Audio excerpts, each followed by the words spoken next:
আজকের আমি রান্না করব মুগ ছোলা চানা।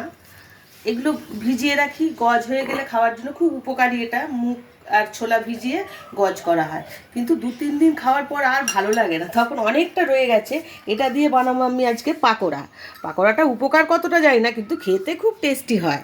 সেই পাকোড়া বানানোর জন্য আমি নিয়েছি এই যে মুগ আর ছোলা ভিজিয়ে গজ হয়ে গেছে। এই চানা নিয়েছি 1 বাটি, তার জন্য কাঁচা লঙ্কা দেবো, রসুন দেবো, নুন আর হলুদ, তেল দিয়ে ভাজবো। খেতে খুব ভালো হয়, একদিন বাড়িতে ট্রাই করে দেখবেন। এই ভিজানোটা তো সবাই খেতে চায় না, শুধু ভেবে খেতে হয়, কিন্তু এই পাকোড়া করলে কেউ আর ফেলে রাখবে না, সবাই একদম কারাকারি লেগে যাবে। আমি মুগ চানাটা সমস্ত মিক্সিতে নিয়ে বেটে নেব। এর মধ্যে দেবো এই গোটা রসুন দেবো 4-5 কোয়া, আর দেবো 4-5টা কাঁচা লঙ্কা। সাধারণ জিনিস দিয়ে সাধারণভাবেই করবো, কিন্তু খেতে খুব টেস্ট হয়। অল্প সময়ে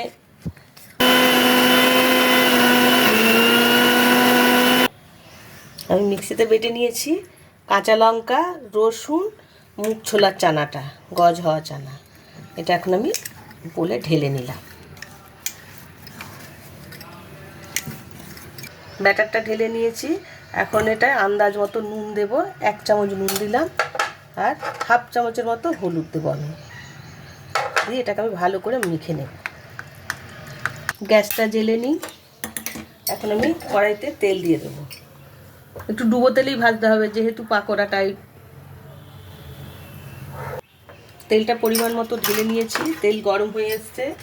এখন আমি কয়েকটা কাঁচা লঙ্কা কুচিয়ে দিয়ে দেবো আমি এর মধ্যে। যারা কাঁচা লঙ্কা কুচিয়ে দিলাম, কিছুটা বেটে তো দিয়েইছি। যারা যেমন ঝাল খাবেন, আমরা একটু ঝাল বেশি খাই। পরিমণি কিচেন যারা যারা দেখেন সবাই জেনে গেছেন আমরা খুব ঝাল খাই। আমি এখন তেলটা গরম হয়ে গেছে, এর মধ্যে ছোট ছোট বড়ার মতন দিয়ে দেবো।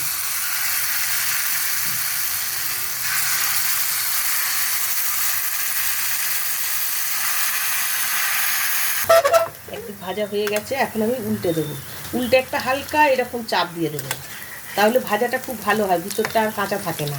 হালকা করে একটা চাপ দিয়ে দেবো, একদম খুব বেশি তেল আমি দিইনি, তেল দিয়েছি।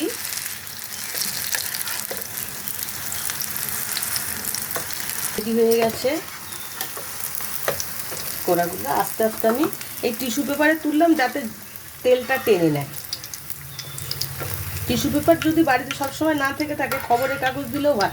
যে কোনো ভাজা এই টিস্যু পেপার বা খবরের কাগজের উপরে দিলে না তেলটা একদম শোক করে নেয়। দেখুন তেলটা সঙ্গে সঙ্গে শোক করে নিয়েছে। আমি আর একটু ভেজে নেব।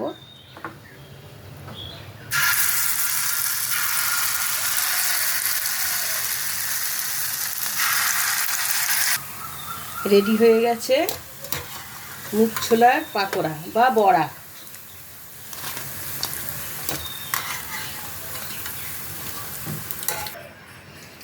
রেডি হয়ে গেছে মুগ ছোলার পাকোড়া।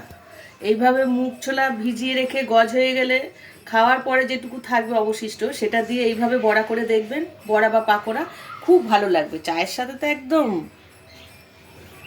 খুব ভালো যাবে।